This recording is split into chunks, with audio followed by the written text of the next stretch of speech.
Muy buenos días, Shabbat Shalom, mis amados. Gracias a todos por estar conmigo. En buena hora estamos nuevamente en Conceptos Adecuados de Edificación. Le habla Fernando Graciano. De verdad, para mí es un placer inmenso, entrañable poder estar aquí con todos ustedes. Qué placer que podemos reunirnos nuevamente para estudiar Torah. Esta semana, como cada semana, estamos estudiando las porciones de la Torah. Hoy toca una porción maravillosa. Es la porción Yitro, donde relata tantas cosas interesantes. Y entre ellas, es lo que quiero hablar hoy, es la entrega de la Torah. Este concepto, esta idea se conoce como Matán Torah, que se traduce como la entrega de la Torah. Y yo quiero hablar de esta Torah, pero de una Torah muy importante, que es la Torah más alta. Por así decirlo, es la verdadera Torah.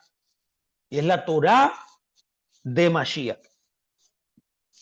Así, de esa manera, hemos titulado esta clase de hoy, de la porción Yitro, como la Torah del Mesías. La Torah, la porción Yitro comprende desde Éxodo 18, verso 1 a Éxodo 20, 23.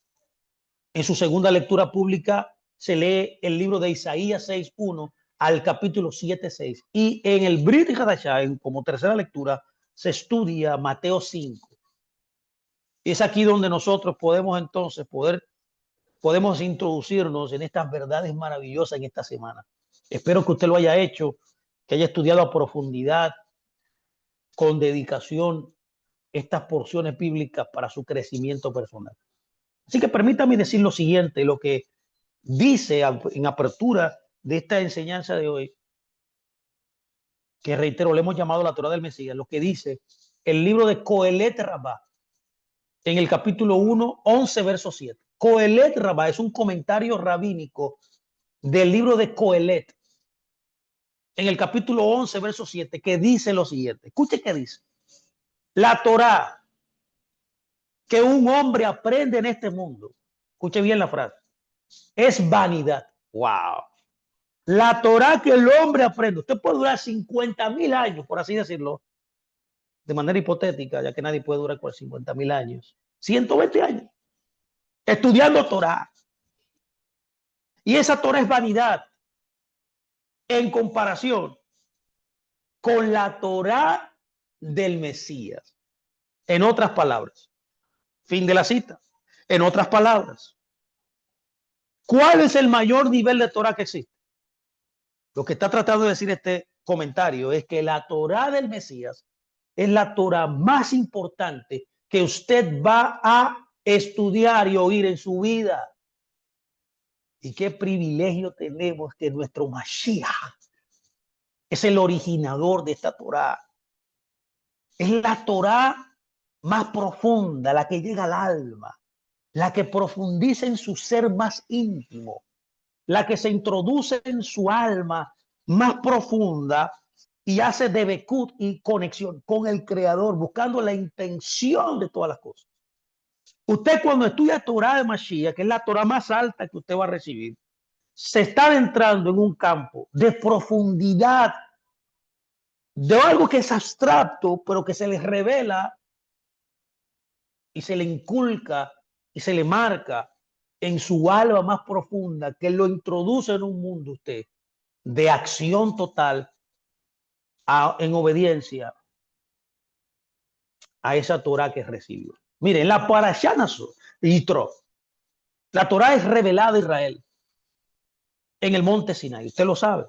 Este acontecimiento singular, extraordinario, como hablamos en la clase pasada, la clase de ayer, que fue entregada a 2 millones de personas en su totalidad. Es un hecho que ha remodelado completamente la historia humana. Se ha marcado de una manera impresionante la historia humana. Por ejemplo, Rashi, el rabino Salomón Yikhayik, comenta sobre el ambiente que fue propicio en la recepción de la Torah. Él dice en la Torah con Rashi, comentando Éxodo 19:2, Israel acampó allí como un solo hombre, dice. ¿Vio? Esos 2 billones de personas eran considerados un solo hombre con un solo corazón, dice Rashi. Pero todos los demás campamentos fueron divididos con quejas y conflictos.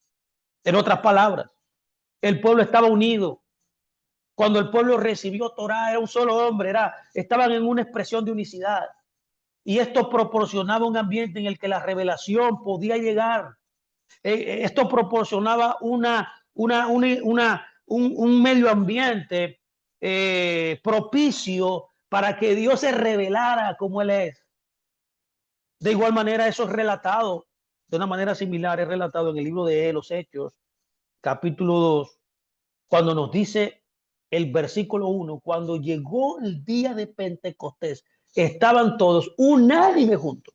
No es casualidad que ambos sucesos ocurrieron en un tiempo señalado llamado Pentecostés. Es por esa razón que en la tradición de Israel la Torá fue revelada en el monte Sinaí en el festival de Shavuot. Lo mismo sucedió cuando el Espíritu de Dios llenó a la asamblea naciente, esa escuela rabínica de los del camino, los llenó también del Ruach Kodesh. Y la Torá fue escrita, como decimos, en buen entendimiento de las escrituras, fue escrita en el corazón de cada uno de los creyentes. Y de una manera increíble, Éxodo describe los milagros que fueron asociados de una manera impresionante a este hecho maravilloso que es el concepto de Matan Torah, que es la entrega de la Torah. Mire qué dice Éxodo. Estudiando este capítulo de Éxodo 20, en esta porción intro, nos comenta milagros que sucedieron ese día. Mire qué dice. Todo el pueblo, dice, observaba el estruendo. Escucha bien, todo el pueblo, unicidad, y los relámpagos.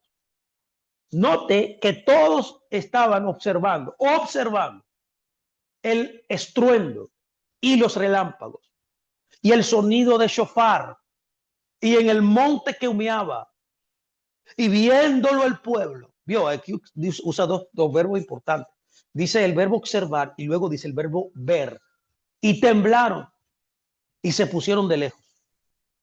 A ver, quiero que note algo que me llama mucho la atención aquí. Y es la palabra hebrea para relámpagos. Qué interesante que esta palabra traduce de otra manera. En el hebreo es la palabra kolot. Sí, kolot. Que puede significar sonidos o voces. Por eso Éxodo 10, 20, 18 dice que el pueblo vio las voces, vio con sus ojos, vio las voces. La pregunta es cómo una voz puede oírse. Perdón, cómo una voz puede verse. Eso es anacrónico. Eso no tiene sentido. Es algo ilógico. Porque una voz no se ve. Pero aquí dice que sí. Y muchos de ustedes pueden preguntarse cómo es posible que uno pueda ver un sonido.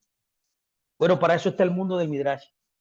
Es un mundo alegórico, que es un mundo rico en metáforas, para darnos una iniciativa y un entendimiento más profundo de lo que la Torá, que fue dada en un lenguaje humano, pueda entenderse racionalmente. El Midrash dice, el Midrash Lekat Tov, citado por Rashi, dice, ellos vieron lo que ordinariamente se oye. Ellos vieron lo que ordinariamente se oye y escucharon lo que ordinariamente se ve. Esto es también como si fuera una locura de oír esto. Un misterio. ¿Cómo puede ser que lo que vieron lo que ordinariamente se oye? Y escucharon lo que ordinariamente se ve. En otras palabras, es lo que define. Vieron las voces. Lo mismo pasó en el libro de los Hechos, porque el libro de los Hechos 2 y lo que pasó en la entrega de la Torá, en el Matan Torá, son pasajes paralelos en las Escrituras. Está describiendo lo mismo. El libro de los Hechos, en el capítulo 2, verso 3, dice, y se le aparecieron lenguas repartidas como de fuego, asentándose sobre cada uno de ellos. Note que en algunas traducciones, más en las traducciones modernas, la palabra repartida se traduce también como dividida, como separada, como distribuida. En otras palabras, podemos entonces traducir este verso como se presentaron lenguas como el fuego y se les distribuyeron. Dios. Y uno se sentó en cada uno de ellos. Así puede traducirse ese verso alternativamente. Esto es increíblemente increíble, ya que la tradición judía confirma esta idea. ¿Dónde lo confirma? Bueno, nosotros que profundizamos en el estudio de la Torá y leemos algunos libros judíos, como el Éxodo Rabá, podemos entender más cosas, porque al leer estos libros, todas estas frases y palabras que parecen antagónicas, que son, parecen inclusive hasta ridículas, que son casi imperceptibles para una mente no ávida de estos conceptos, puede inclusive llegar a tergiversar lo que la Torá está diciendo. Pero cuando nosotros profundizamos en estas verdades de los midrashim, se nos abre el entendimiento a posibilidades, a más posibilidades. Mire qué dice el Éxodo Rabá, usando las mismas palabras que Hechos utiliza. No es casualidad que el escritor de Hechos era judío. Mire qué dice. El rabino Jonatán dijo que la voz del oído, tal como fue pronunciada, escuche qué dice, se dividió en 70 voces. Usted pudo ver lo mismo que dice Hechos 2:3, que aparecieron lenguas repartidas, o sea, lenguas divididas.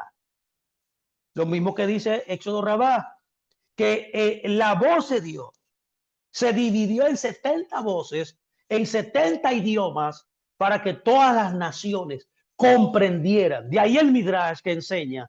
Bueno, permítame darle un minutito más para poder entrar ahí y citar lo que Hechos capítulo 4, capítulo 2, verso 4, 6 dice. Y dice, y fueron todos llenos del Ruach HaKodesh y comenzaron a hablar en otras lenguas. Entonces, que en el mismo lugar, me refiero a Matán Torah y me refiero a Hechos 2, está sucediendo lo mismo. En ambos lugares hubo voces repartidas, diversas voces, diversas lenguas, que no eran lenguas ininteligibles como muchos pretenden hoy, balbuceando, qué sé yo, tantas locuras que se imagina. Inclusive vemos gente en muchos círculos religiosos que repiten las mismas lenguas, como que si fuera esto una moda espiritual, decir una lengua que otro dice. No, aquí eran idiomas distintos. ¿Por qué? Porque ahí había gente, judíos. Note bien que ahí no había gente, no había cristianos. Lo voy a repetir, ahí no había creyentes cristianos. El cristianismo todavía no había sido formado. Por tanto, Hechos 2 no habla de cristianismo, habla de judaísmo, judaísmo del primer siglo, ya que esto era una fiesta judía, o que los judíos, como una totalidad, cuando me refiero a judíos, estoy hablando de un término político, porque sabemos que en ese momento histórico ser judío era la representación de todas las tribus, que eran 12. Cuando yo digo judío me refiero a toda la totalidad del pueblo de Dios, que en ese momento era un término político para todo Israel. Por favor, entienda esto. Por esa razón me refiero a que eso no había cristianismo, ni había iglesia pentecostal, como mucha gente entiende, porque la iglesia pentecostal surgió en el 1906. Entonces está hablando de iglesia pentecostal 1900 años antes de que fue formada la iglesia pentecostal. No, eso es un malentendimiento. Ahí todavía no había iglesia pentecostal. Ahí era el cumplimiento de una promesa que Yeshua le dio al pueblo, a sus discípulos, y ellos ese día, el día de Pentecostés, la recibieron, confirmando así, en verdad, la certificación de que Yeshua era un profeta. Y es ahí donde los llena. Y ahí sucede un milagro. ¿Qué milagro sucede? Que gente que venía de Ponto, de Galacia, de muchas regiones, judíos observantes, que ni siquiera creían en Yeshua, fueron a peregrinar a esa fiesta de Pentecostés. Y es ahí donde reciben el milagro de hablar diferentes lenguas. Y el Espíritu de Dios, lo que dice el texto, fue que repartió de igual forma como el Midrash Rabbah lo dice, que sucedió en el monte Sinaí, que Dios dividió en 70 voces, en 70 idiomas, para que todas las naciones, como también en Hechos 2 pasó, que gente de muchas naciones, de judíos dispersados en el exilio y en la diáspora, que fueron a peregrinar como un mandamiento de la Torá a esa fiesta de Pentecostés. Por eso dice, y comenzaron a hablar en otras lenguas según el Espíritu les daba que hablasen. Entonces, el Espíritu era el que daba el poder para que ellos hablaran, repartiendo la capacidad de hablar o de entender las Escrituras en su idioma vernáculo. Eso fue lo que sucedió ahí. Moraban entonces en Jerusalén judíos, varones piadosos de todas las naciones bajo el cielo. Y hecho este estruendo, pues lo mismo que sucedió en Hechos 2, en Éxodo 20, y se juntó la multitud y estaban confusos.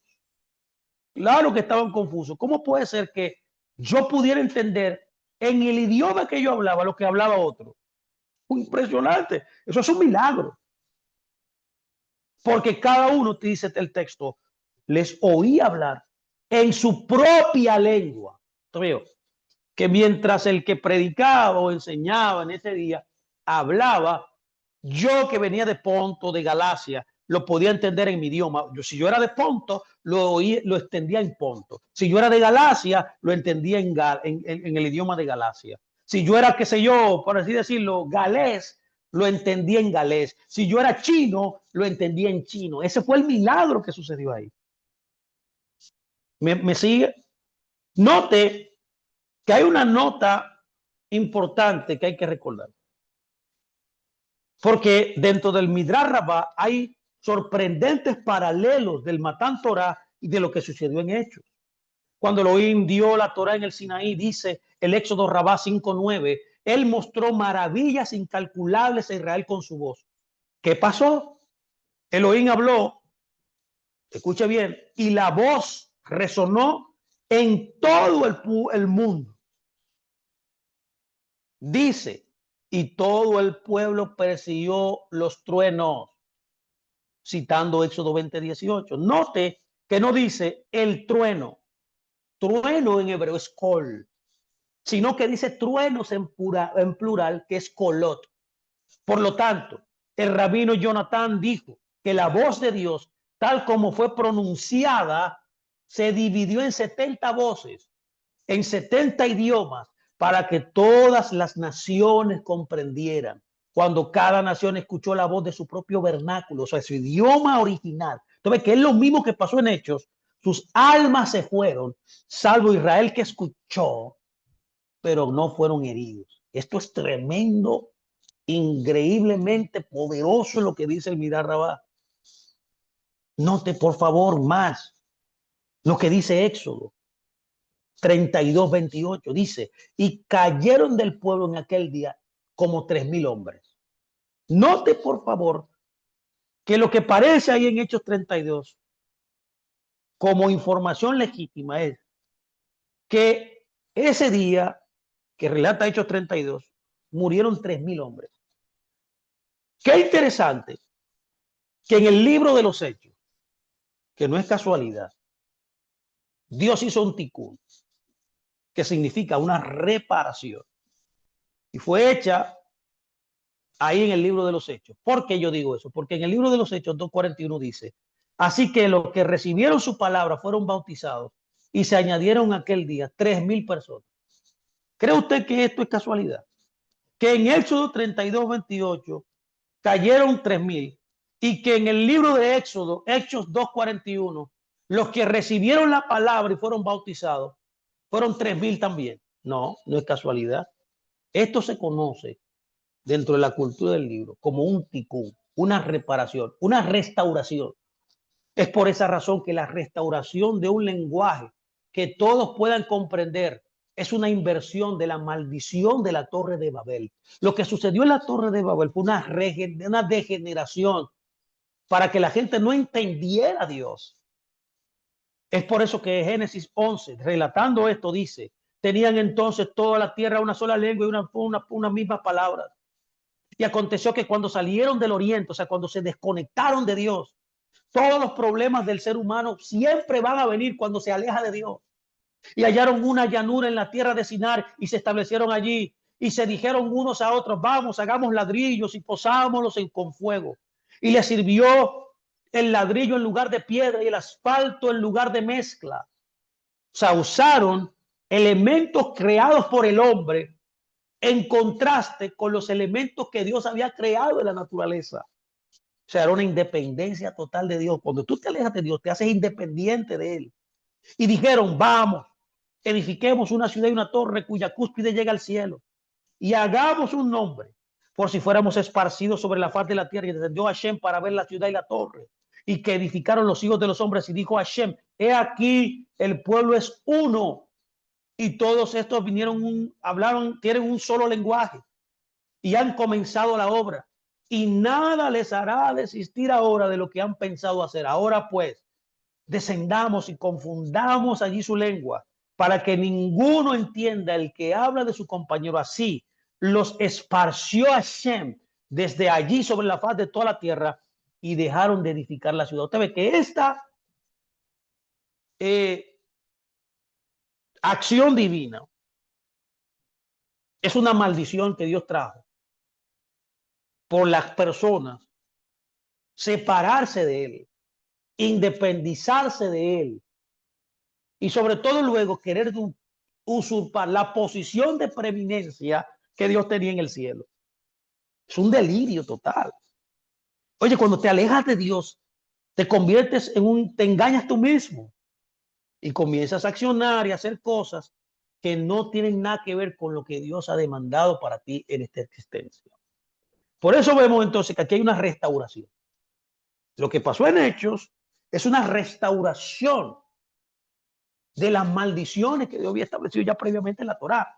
Por eso el profeta Zacarías, Sofonías, en su oráculo, en Sofonías 3:9, relata esta verdad. Y profetiza ese día, cuando dijo, en aquel tiempo devolveré yo a los pueblos pureza de labios, para que todos invoquen el nombre de Hashem, para que les sirvan de común consentimiento. Usted ve que cuando nosotros unificamos la lengua, podemos entender a Dios. Cuando unificamos la Biblia, o sea, la voz de Dios en nuestra vida, nos unimos. Y cuando nos unimos, somos muy poderosos, basados en la voz de Dios. Note bien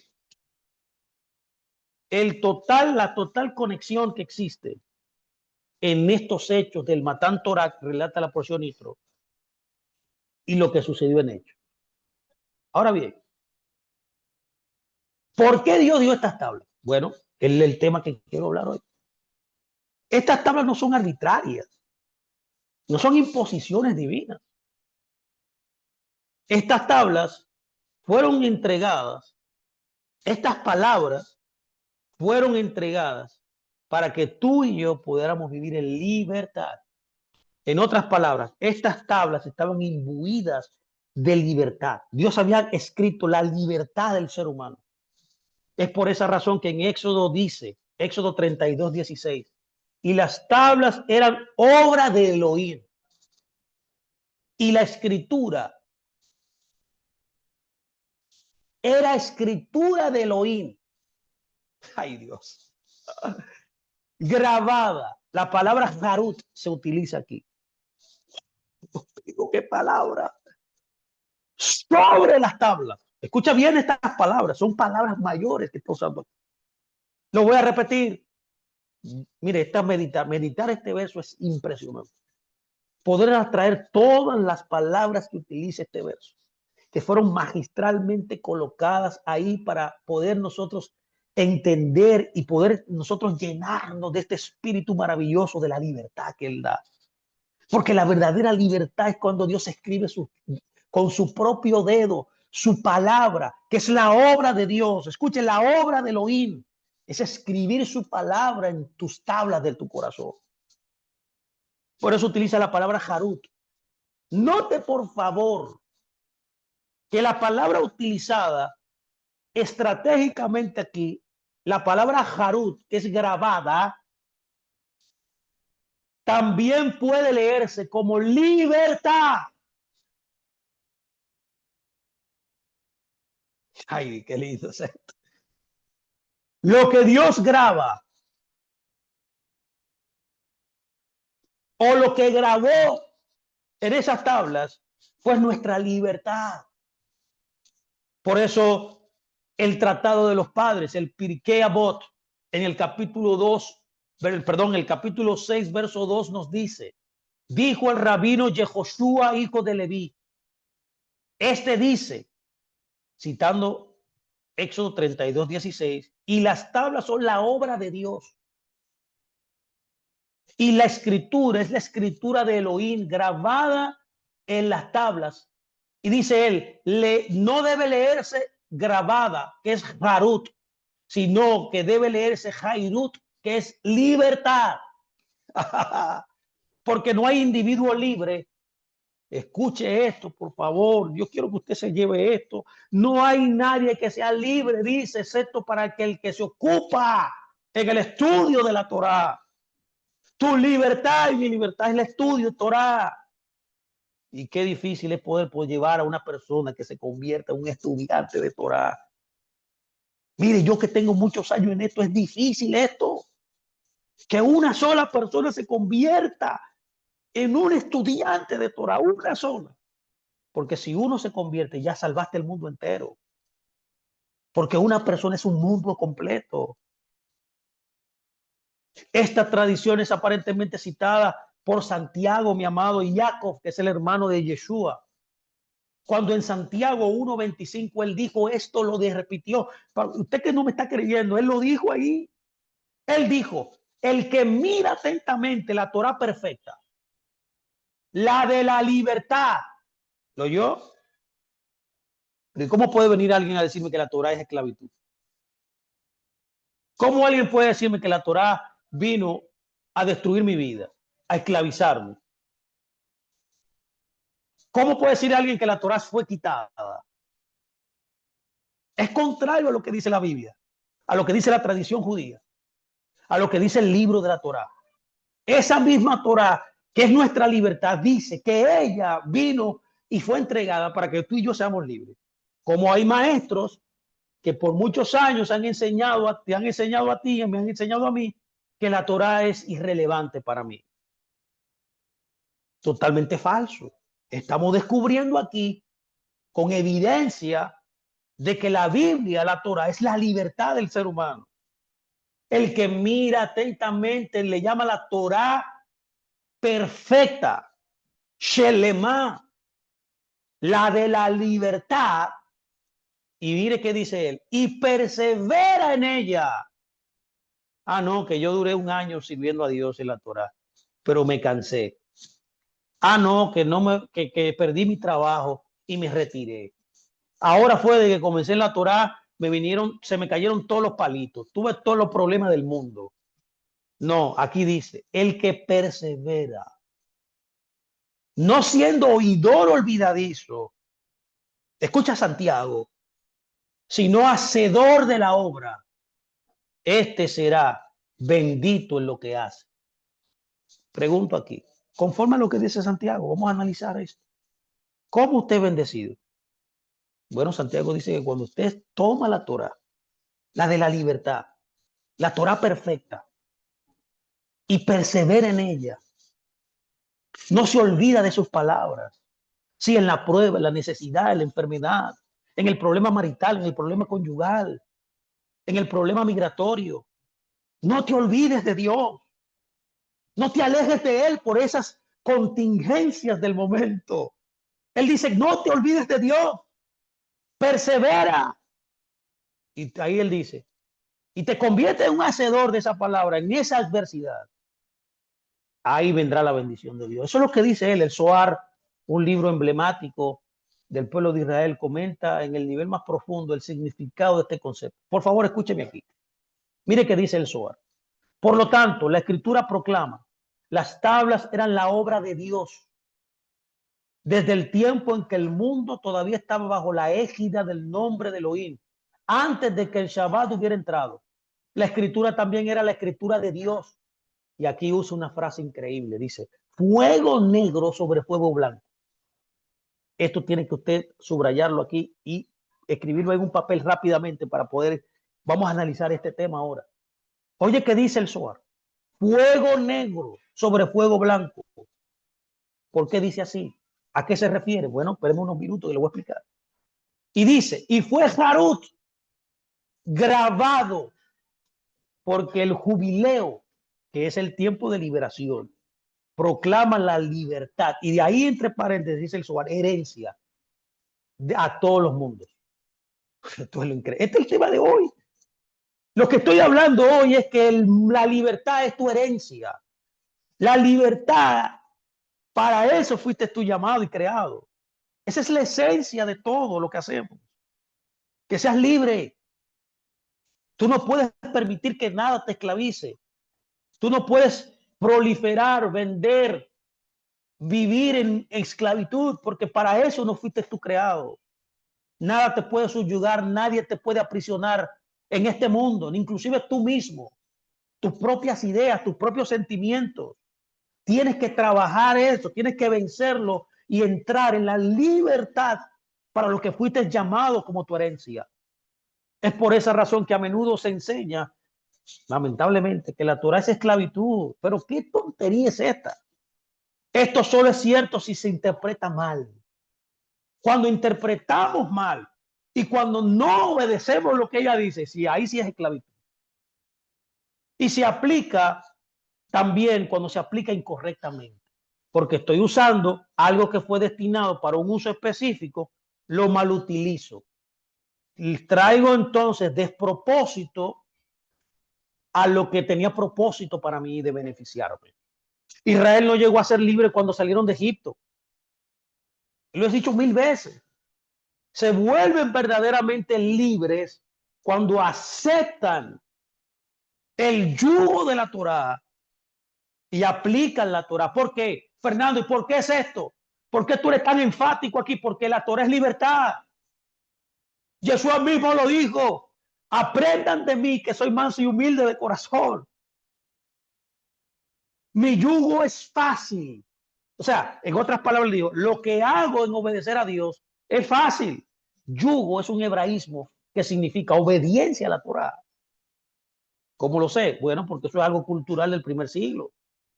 Se entendía que el yugo era un hebraísmo que significaba obedecer los mandamientos de Dios. Él entonces estaba enseñándonos a nosotros que somos sus discípulos que cuando yo obedezco Torah, soy libre verdaderamente. Pero ¿por qué él era humilde? ¿Por qué él era libre? ¿Por qué él llegó a esa libertad de ponerse el yugo de la Torah? Porque su condición interna de los atributos que él tenía le posibilitaba vivir en libertad, o sea, obedecer Torah, que era la mansedumbre y la humildad. Tú ves que todo tiene que ver con los atributos de tu alma, los atributos correctos que tú formas en tu vida. Por eso estamos tomando tiempo cada lunes en explicar los atributos de Dios y cómo adquirir esos atributos. ¿Cuáles son los detrimentos de esos atributos? Tú tienes que ser una persona que te llene de esos atributos que Dios ha ordenado para ti. Todos esos atributos fueron edificados para ti. Ahora bien, yo reitero lo que dije anteriormente. La pregunta es, ¿a qué se refiere el Zohar cuando dice fuego negro sobre fuego blanco? Esto es algo impresionante. El fuego negro y el fuego blanco son términos rabínicos que reflejan una profundidad increíble. ¿Y cuál es? Mire, un rollo de la Torah está escrito en tinta negra sobre pergamino blanco. Generalmente fue hecho de piel de cordero. Sin embargo, la Torah precedió a la creación del universo físico. ¿Cómo puede ser posible que la Torah solamente, para muchas personas, se limita a lo que está escrito en el pergamino blanco, en tinta negra, que era lo que se refería el Zohar? Pero que en un sentido más profundo el Zohar, como que explica algo profundo, es un nivel sod de entendimiento. No está explicando nada más lo que está escrito en un lienzo blanco, en un pergamino blanco de piel de cordero. No es eso literalmente lo que está hablando. Está hablando literalmente de que la Torá presidió la creación del universo físico. Eso es lo que está diciendo. Por eso el libro de Deuteronomio, verso 33:2 dice, con la ley de fuego a su mano derecha. Entonces, con la ley de fuego a su mano derecha.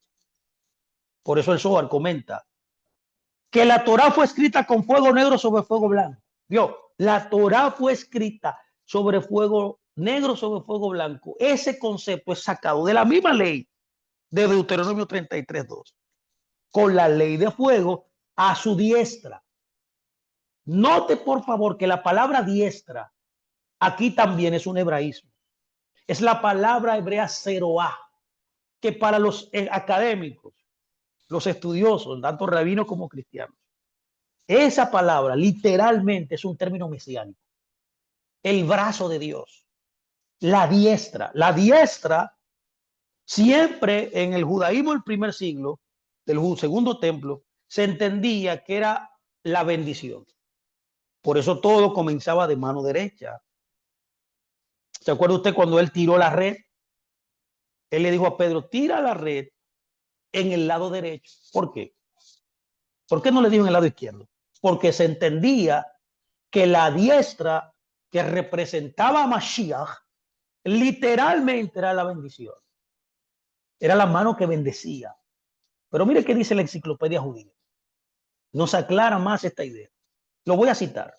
La forma más radical que esta visión tomó se asoció con la Agadá talmúdica, según la cual antes de la creación del mundo, la totalidad de la Torah fue escrita en fuego negro sobre fuego blanco, ya que en el comienzo del siglo XIII se expresó la noción usada de que en la realidad el fuego blanco comprendía el verdadero texto de la Torah, mientras que el texto que aparecía en el fuego negro era simplemente la mística, la ley oral.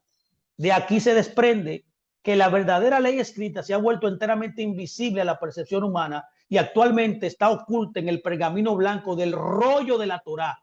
Escuche, está escondida, cuyas letras negras no son más que un comentario sobre este texto desapercibido en el tiempo del Mesías. Aleluya. Las letras de esta Torá blanca será revelada. Esta creencia se menciona en una serie de textos clásicos del hasidismo también. O sea, dentro de toda la tradición hebrea, en otras palabras, se ha entendido que la letra blanca, que el pergamino blanco es la verdadera Torá, que es imperceptible, que lo que se escribió en negro, que es lo que se reveló, es una mínima parte de las enseñanzas que Dios quiere darnos, porque la verdadera esencia de la Torá está oculta. Note por favor lo que Chabad dice. Chabad, movimiento también judío, el rabino Malki Hanosky, citando donde hay 600,000 letras de la Torá, dice, hay 304,805 letras más en la Torá, pero como notaste, a menudo oímos de las 600,000 letras de la Torá. Un punto de vista explica que el recuento de 304,805 letras incluye solo las que vemos, la tinta negra contra el pergamino blanco, pero también están las letras en blanco contra negro. También aparte dice, están las letras en blanco contra negro. La versión celestial y no física de la Torá está descrita como fuego negro sobre fuego blanco. Y tanto el blanco como el negro son igualmente significativos. Las letras negras que vemos, mientras que el blanco, el espacio inverso entre el negro, son las letras que no vemos. Y el recuento de 600,000 letras incluye tanto las letras blancas, dice, como las letras negras. Por eso, la tradición hebrea, por ejemplo, Patay, en su libro llamado Los Textos del Mesías, yo le exhorto a que lea ese libro, te lo he mandado ya. El que no lo tenga, yo se lo envío, no se preocupe. Dice así, citando al rabino Levi Yitzhak Berdyshev, él dice, cuando nuestro Mesías venga, por favor, escúcheme aquí, que esto es la esencia de todo esto. Cuando Mashiach venga, nosotros también entenderemos los espacios blancos de la Torah. Amén. Aquí hay un amén que hay que decir, Dios mío, ¿qué es esto? La Torah será entendida a su profundidad cuando Mashiach venga. Michael Monk dice en el libro más importante del alfabeto hebreo que todos nosotros debemos también tener en nuestra biblioteca. Ese libro se llama La sabiduría del alfabeto hebreo. Ahí él dice, la suma total del conocimiento humano deriva de la Torá, porque el universo es un producto de la Torá, que es el modelo del mundo. Cuando su inefable palabra tomó forma física, oye, ¿qué dice este rabino? Que la Torá desde eterno tomó forma física. El cielo y la tierra se convirtieron en la ropa de la palabra de Dios que infunde la creación y sin la cual la creación no seguiría existiendo. La Torá espiritual que precedió al mundo se cubrió con tinta y pergamino. La sabiduría de Dios tomó forma de 613 mandamientos, pero los preceptos no son fenómenos aislados. Todos ellos son aspectos interrelacionados de una sola Torá, como los órganos y vasos de un cuerpo humano al que se asemeja la totalidad de los mandamientos. Eso dice Michael L. Monk. Note por favor que Juan aclara que como la Torá primordial, que es la Torá que está escrita en blanco en los pergaminos, se vistió con tinta y pergamino, también se vistió de carne y hueso. No solamente se vistió, como dice Michael L. Monk, este rabino emblemático, de que esa Torá primordial se convirtió en tinta y pergamino. Juan el apóstol dice que más que eso, la Torá se convirtió en carne, tomó cuerpo. Él dice, en el principio era la palabra y la palabra era con Dios y la palabra era Dios y aquella palabra fue hecha carne. Oiga que dice, y la palabra fue hecha carne y habitó entre nosotros. ¿Qué es lo que estoy tratando de decir, mi amado? Que la Torá verdadera tiene un alma que todavía no ha sido revelada. Que mientras estudiamos y profundizamos, Dios va mostrándonos la verdadera alma de la palabra. Es por esa razón que si las letras negras se refieren a lo que se reveló, entonces el espacio en blanco a lo que me refiero, la Torá primordial, la Torá de Mashiach, se refiere a lo que está oculto. Que mientras más buscamos, más nos consagramos, más queremos, Él va revelándonos los misterios profundos que la Torá. Berdishev dice, cuando llegue nuestro Mashiach justo, usted lo oyó, también entenderemos los espacios en blanco de la Torá. ¿Qué es lo que estoy diciendo? Que cuando Yeshua vino, Él vino a hablar lo profundo de la Torá. Yo no sé cómo hay gente todavía que quiere ir al misticismo, que quiere buscar medios alternativos de que para profundizar en los mandamientos, en la ley. Cuando Yeshua hablaba, cuando Yeshua se paraba y enseñaba, todo lo que él hablaba era Torá, Sot. Todas las enseñanzas de Yeshua, especialmente en Mateo, del 5 al 7. Bueno, que hicimos una enseñanza de Mateo del 5 al 7, el Sermón del Monte. Lo describo, vaya a nuestro canal y escuche esto, porque ahí nosotros comparamos todas sus palabras con la tradición judía. Él habló de cosas que la tradición judía enseñaba. No es absorto, no se alejó de nada de lo que se enseñaba. Ahora, ¿qué añadió él? Lo profundo. Yeshua entonces revela el fuego blanco de la Torá. Cada vez que él hablaba, está hablando misterio. Está hablando de la alma, de la profundidad de la palabra. No es cosa vana, no es cosa simple lo que él habla, son cosas profundas. Él enseña la raíz del asesinato. ¿Qué es el asesinato? Matar a una persona. No, él enseñó que era la raíz del asesinato, o sea, el alma del asesinato, la profundidad del asesinato. Y la profundidad del asesinato es el odio. Cuando usted hace la Shon Hará, que es un tipo de asesinato también, cuando tú asesinas la reputación de otro, Tú lo estás matando. Y la esencia de eso en tu corazón es que tú lo odias. El que odia asesina. Póngame atención, por favor. Y eso es lo que la Torá de Mashiach siempre, o sea, las enseñanzas de Yeshua, nuestro rabino, quiso enseñarnos. Él quiso enseñarnos la esencia de las cosas, el porqué de las cosas. Note, por favor, un ejemplo importante de lo que estoy diciendo. ¿Qué estoy diciendo? Que la raíz del asesinato es el odio. ¿Dónde está escrito eso? En Mateo 5, 21, 22. Mire qué dice. Oíste que fue dicho de los antiguos, no matarás. Pero yo les digo, todo él está diciendo, yo que soy el Mesías, que soy la Torá viviente, que me hice carne, que fui que di la Torá en el monte Sinaí, yo mismo que soy el Logos de Dios, que soy Dios, te digo, la esencia de la enseñanza de no asesinarás no es matar físicamente a alguien solamente, es más profundo. Él dice, cualquiera que se enoje contra su hermano, Dios, será culpable de juicio. Cualquiera que se enoje, ya el enojo contra tu hermano, o sea, está prohibido en el alma de la Torá enojarse con alguien, no importando lo que te haga, lo que te diga, que te menosprecie, que te socave, que te maltrate, que te abuse. Tú no debes, de ti, de tu intención, enojarte. Si te enojas, perdiste. Si te enojas, estás transgrediendo el alma, la intención del mandamiento.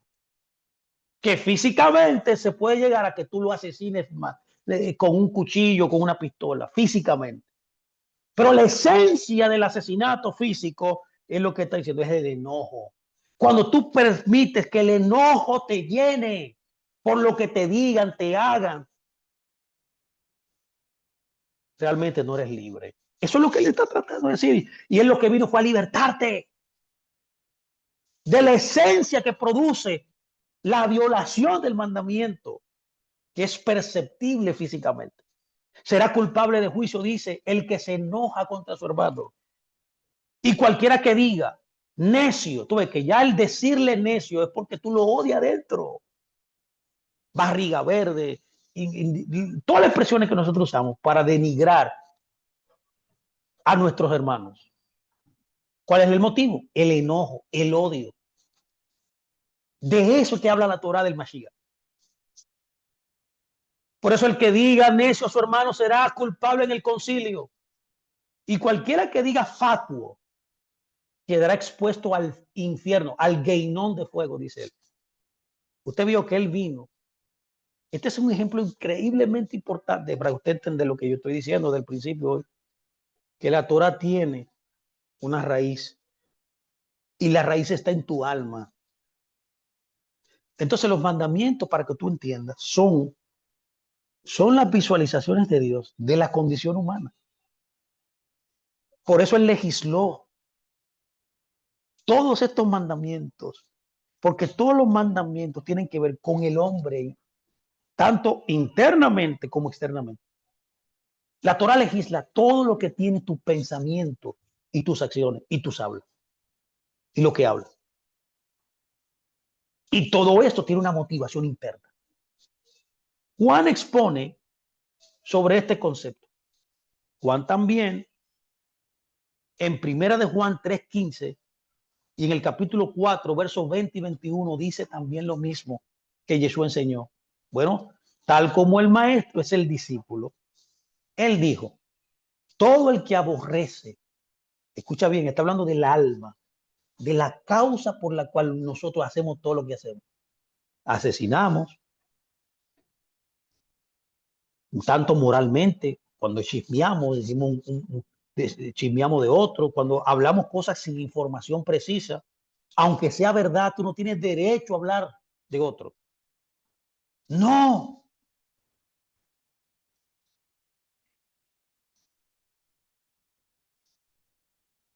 Dice, el que aborrece a su hermano es homicida. Y saben que ningún homicida tiene vida eterna permanente en él. Si alguno dice, yo amo a Dios, escucha Santiago, a Juan, y aborrece a su hermano, es un mentiroso. No hay compatibilidad en odiar a alguien, en aborrecer a alguien por lo que haga, lo que sea que haga, lo que sea que haga, lo que sea que diga. Bueno, lo que sea que piense, ya eso ya es área de Dios, porque tú no sabes lo que otro piensa, pero si tú sabes lo que el otro dice y tú sabes lo que otro hace, pero lo que piensas, no, eso lo ve Dios. Tú ves que Dios puede saber qué hay en tu alma. Por eso Él puede darte estas enseñanzas, que es el alma de es la Torah del Mesías, es la esencia, es la raíz de las cosas. ¿Por qué son las cosas? Tú murmuras, tú menosprecias a un hermano, tú te crees mejor que otro y tú quieres reprenderlo a cada rato y siempre denotar que él hace cosas malas. Es porque tú lo aborreces realmente. En tu interior tú aborreces eso, lo aborreces a él. No es casualidad que el mayor mandamiento es amarás a Dios como a ti mismo y el segundo es similar, amarás a tu prójimo. El que ama a un hermano no lo mata, no murmura de él, no lo menosprecia, no lo minimiza, aunque cometa los errores más grandes. Es que tú no entendiste que tú y yo estamos en el mismo lugar. Debes entender que tú también eres un pecador y que has cometido miles de errores. Todos estamos en un proceso de crecimiento. Yo no soy juez aquí, parte. El juez es Dios. Hay maneras de cómo nosotros podemos hacer volver a un hermano cuando falla. Pero no es insultándonos, no es menospreciándonos, no es alejándonos de él, no es chismeando de él, no es asesinándolo como mucha gente entendió. ¿Por qué usted dice eso, Fernando? Porque hay judíos que matan a otros por la fe que ellos tienen. Los musulmanes se matan a otros porque son distintos en sus creencias. Cada vez que tú incurres en estas cosas, porque hay odio en tu corazón. Eso es lo que Jesús está diciendo. No, que yo no odio, pero que Dios te nos está mostrando la radiografía del alma en su Torá del Mesías, en su Torá que es Sot. Él nos está dando la raíz, la motivación de por qué yo hago lo que hago. Esta es la Torá del Mesías. Por eso Juan dice, el que aborrece a su hermano es mentiroso. Pues el que no ama a su hermano, a quien ha visto, ¿cómo puede amar a Dios a quien no ha visto? Y nosotros tenemos este mandamiento de él. El que ama a Dios, ame también a su hermano. ¿Puedes tú amar a tu hermano aunque falle, aunque haga cosas que no son correctas, aunque cometa errores muy graves? Si tú tienes a Dios en tu corazón, dice Santiago, y actúas distinto al amor que debes proliferarle a alguien, porque el amor no tiene condición. Entonces, tú eres mentiroso, dice. Tú no amas a Dios realmente. Las letras negras, en otras palabras, ¿qué es lo que yo estoy diciendo aquí? Que la Torah, las letras negras de la Torah son nuestras obras, nuestras acciones, que tienen una raíz, como usted pudo ver. Estas acciones son perceptibles en el mundo físico y los espacios blancos de la Torah se refieren a los pensamientos, a las motivaciones que lo mueven a usted, a las intenciones del corazón, que son las raíces invisibles de nuestras acciones. A esto es que se refieren los rabinos cuando hablan de fuego blanco sobre fuego negro. Fuego negro sobre fuego blanco. El libro de Hebreos, de igual forma, nos da el antídoto para revertir y poner en alineamiento nuestras motivaciones correctas.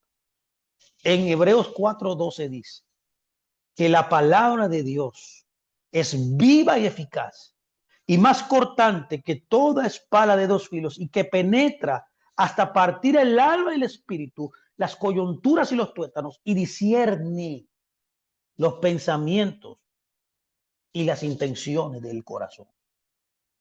¿Cuál es el antídoto para poder determinar las motivaciones y las intenciones de mi vida? ¿Por qué hago lo que hago? es la palabra de Dios. Por esa razón el Génesis Rabá dice, capítulo 21, verso 9, dice, y la espada flameante, se refiere a Génesis 3:24. Los rabinos dijeron, espada se refiere a la Torah. Entonces, esa espada era símbolo ahí de la Torah. Como está escrito, una espada de dos filos en su mano. Tú ves que esa frase de espada de dos filos de Hebreos fue tomada no aisladamente ni arbitrariamente, sino que fue sacada de Éxodo del Salmo 149:6, que está escrito ahí eso. Tú ves que Pablo no se inventó nada, el escritor de Hebreos, perdón, no se inventó nada. Fue sacado de la misma Biblia.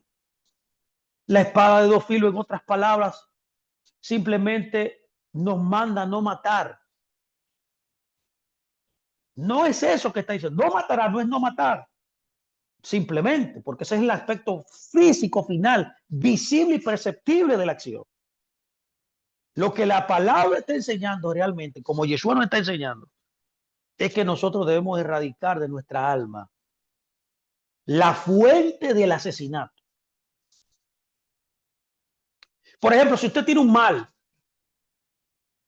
por ejemplo, una persona que tenga un dolor de cabeza o migraña, y para solucionar su problema de migraña se toma una píldora, momentáneamente ese problema se le va a ir, pero va a venir la otra semana y le va a entrar la migraña de nuevo. Y va a comprar el nuevo una píldora y le va a sanar momentáneamente. Y así sucesivamente, hasta que él le diga, yo estoy cansado de estar comprando píldoras, de estar comprando pastillas para sanar la migraña. Permíteme, déjame ver cuál es la raíz de por qué tengo migraña. Y entonces cuando él encuentre la raíz y solucione ese problema, yo le aseguro que nunca más va a encontrar, va a comprar migraña, va a comprar pastillas para que la migraña se le quite, porque ya va a encontrar la raíz y va a solucionar de raíz la problemática. Es lo mismo aquí con la Torah del Mesías. La Torah del Mesías viene a romper, a erradicar de ti la raíz de las acciones y las palabras y los pensamientos que tú tienes en tu vida. Es por esa razón que en el libro Mashiach día por día hay una sesión llamada, óigame bien, esto es un libro del judaísmo llamado Mashiach día por día. Ahí en ese libro hay una sesión que se llama Más allá de la letra de la ley, que dice así, lo voy a leer, es propicio. Más allá de la letra de la ley, nuestros sabios se enseñaron. La ley de Hanukkah requiere que encendamos una vela cada noche. Aquellos que son una luz celosa para cada persona. La manera más hermosa es encender una vela la primera noche y aumentar las luces cada noche. En Hanukkah se ha convertido en costumbre, aceptada por todos los judíos, llevar a cabo la mitzvah de la manera más hermosa, mucho más allá de la letra de la ley. En tiempos talmúdicos, ir más allá de la letra mínima de la ley fue considerado un acto de piedad extra. En nuestros tiempos, sin embargo, debido a la creciente intensidad de la oscuridad en el mundo, se necesita más luz. Y el concepto de ir más allá del mínimo se ha incorporado ahora como parte de la ley judía. Creer en la liberación personal exige que se vaya más allá de la ley mínima. Este es un aspecto intrínseco de celebrar la liberación de Hanukkah y lograr la liberación completa del Mashiach. Fin de la cita. Eso dice este libro. ¡Wow! ¡Qué lindo! Es lo que hemos tratando, es lo que hemos tratado de decir desde que comenzamos esta charla de la Torah del Mesías. La nueva Torah, también como se conoce la Torah del Mesías, es en realidad más estricta, por así decirlo, más profunda que la ley de Moisés. Porque mientras nos obliga a obedecer la letra de la ley, debemos ir más allá. ¿Cómo más allá? A la raíz. Más allá y más allá de las verdaderas motivaciones por qué pensamos, hacemos y decimos las cosas, que son la raíz y el alma de nuestras acciones físicas, nuestros pensamientos, intenciones y motivos. El Ruach HaKodesh nos inspira a ser más observadores, no solo exteriormente, sino interiormente. Por esa razón, debemos llegar a la profundidad de por qué son las cosas. Y esa es la Torá del Mesías. Ahora bien, es importante que usted sepa, permítame ir cerrando. Yo creo que ya yo he dado la enseñanza que yo quería dar. Puedo decir muchas cosas más, pero yo creo que la esencia está ahí ya. Es importante que usted note que la nueva Torá, la Torá del Mesías, no es una Torá diferente a la Torá de Moisés. No se me confunda ahí. Ahora, ¿qué es lo que es la diferencia? Siendo la misma, ¿qué relevancia tiene la Torá del Mesías? Bueno, que la Torá del Mesías, su alma, el alma de esta misma Torá de Moisés, está oculta y que en la nueva Torá ella es revelada. O sea, en la Torá del Mesías, las motivaciones de las cosas son mostradas. Por eso Yeshua mismo dijo que ni una jota ni una tilde de la Torá pasará. No piensen que he venido a abrogar la ley ni los profetas. Yo he venido a cumplir. En otras palabras, lo que él quiso decir, yo he venido a interpretar correctamente la Torá. No he venido a malinterpretarla, ya que la palabra abrogar y la palabra cumplir son palabras, son conceptos, son modismo hebreo utilizado en el primer siglo que significaban literalmente interpretar correctamente y no interpretar correctamente la Torah. De manera que él mismo vino a decir, yo vino a interpretar la verdadera esencia de la Torah. ¿Para qué se refiere cuando él dice? Aquí hay otra enseñanza. El cielo y la tierra pasan. ¿A qué se refirió él? ¿Se acuerda que esa palabra, esa frase fue creada en el primer día, en el primer verso de la escritura, en el principio creó Dios los cielos y la tierra? Ahora, ¿qué se refiere en el primer siglo cuando el cielo y la tierra pasan? Literalmente era una expresión que denotaba la llegada al Olam Abba, que representa el mundo venidero. En otras palabras, cuando el mundo venidero llegue, fue lo que quiso decir.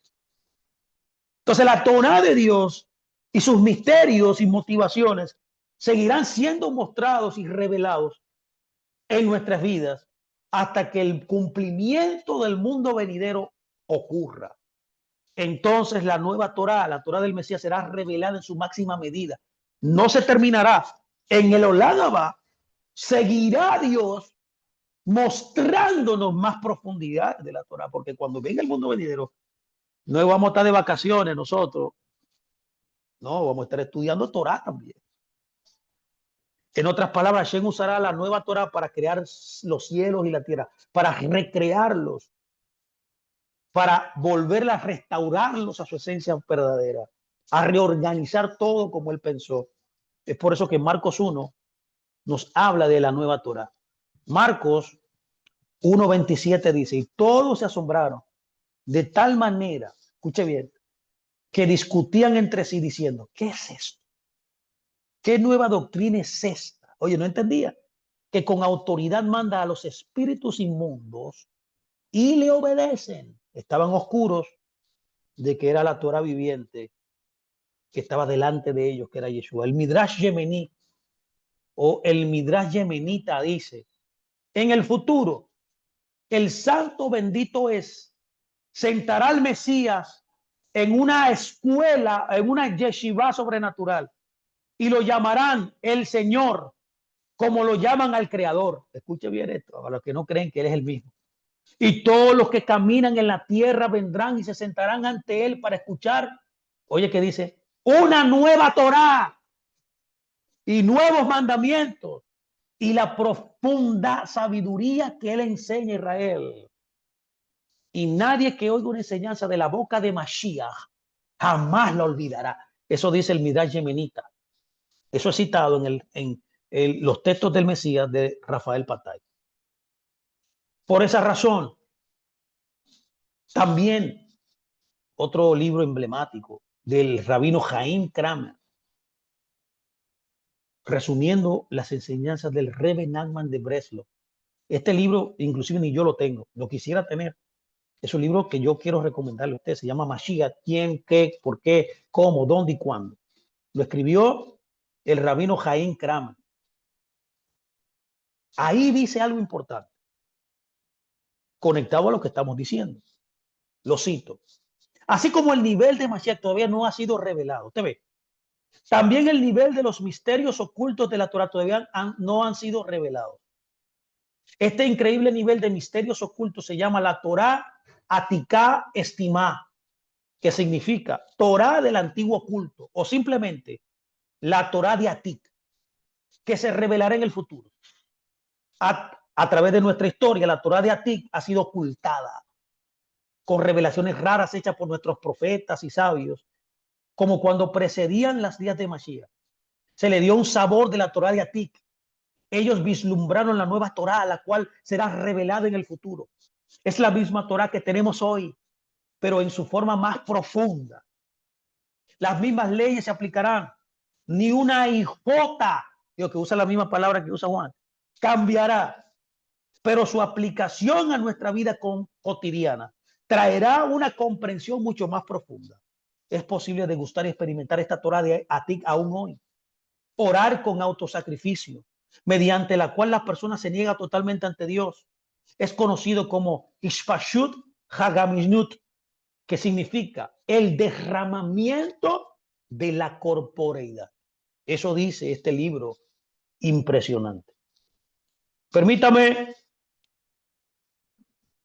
resumir todo lo que he hablado y termino.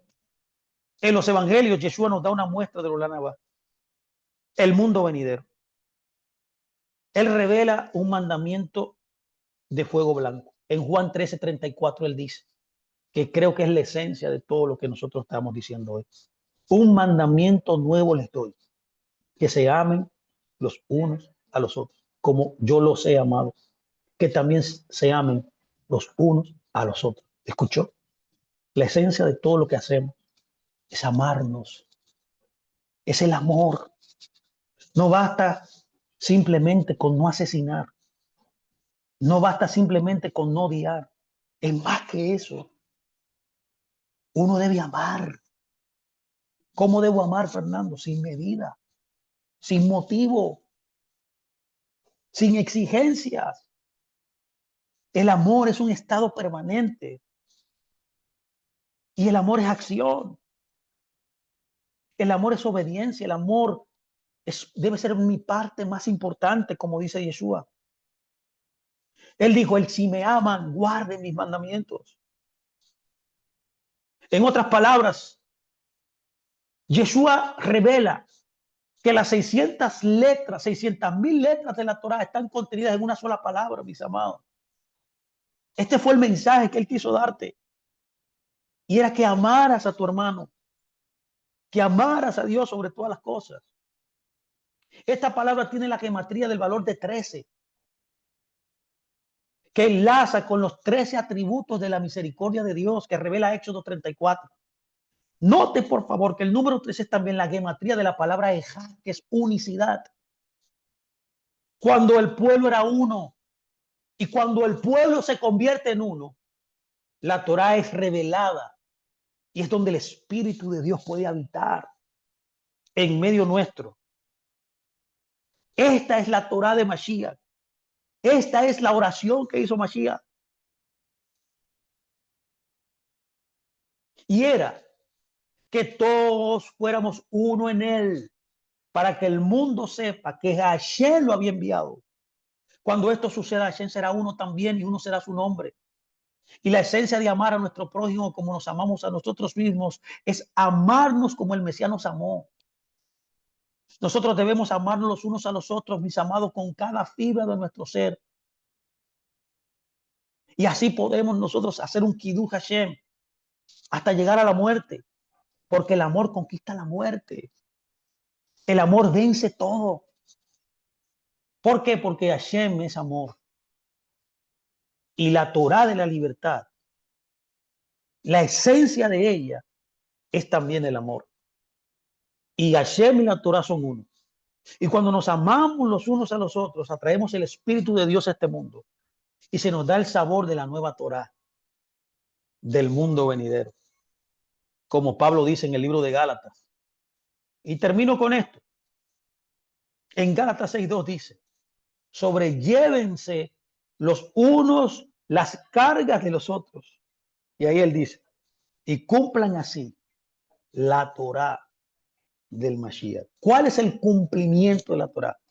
El sobrellevar las cargas de tu hermano, el amar incondicionalmente al que comparte la fe contigo, que es tu prójimo. Yo espero que estas palabras de la Torá del Mesías le haya impactado y que hoy comience usted un nuevo renacer en su vida de la plenitud y la esencia, del significado preciso de la Torá de Mashiach. Así que bendigo su vida y les gracias a todos por estar ahí. Shabbat Shalom, mis amados.